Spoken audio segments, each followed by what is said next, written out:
मुंबईत पहाटेपासून जोरदार पावसाला सुरुवात. लोअर परळ, दादर, अंधेरी परिसरात मुसळधार पाऊस. राज्याच्या तिजोरीवरील भार कमी करण्यासाठी सरकार 41 मद्यनिर्मिती उद्योगांना 328 नवे परवाने देणार.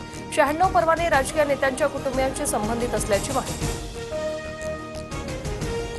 रोहित पवारांची सकाळी 10:30 वाजता पत्रकार परिषद. संजय शिरसाटांवर 5,000 कोटींचा आरोप. रोहित पवार पत्रकार परिषदेत पुरावे देणार. उपमुख्यमंत्री अजित पवार कोल्हापूर दौऱ्यावर. कोल्हापुरात अजित पवारांचा जनता दरबार. जिल्हाधिकारी कार्यालयात विकास कामांची आढावा बैठक. मुंबईत येण्यावर जरांगे ठाम. 27 ऑगस्टला अंतरवाली सराटीतून मुंबईकडे प्रस्थान. आपल्याला शांततेत मुंबईला जायचंय, मनोज जरांगेंचं आवाहन.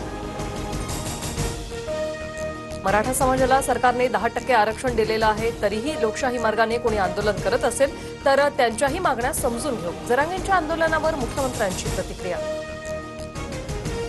मराठा समाज ओबीसी प्रवर्गात येऊ शकत नाही, मात्र तसा कोणी प्रयत्न केल्यास ओबीसी समाज आवाज उठवल्याशिवाय राहणार नाही.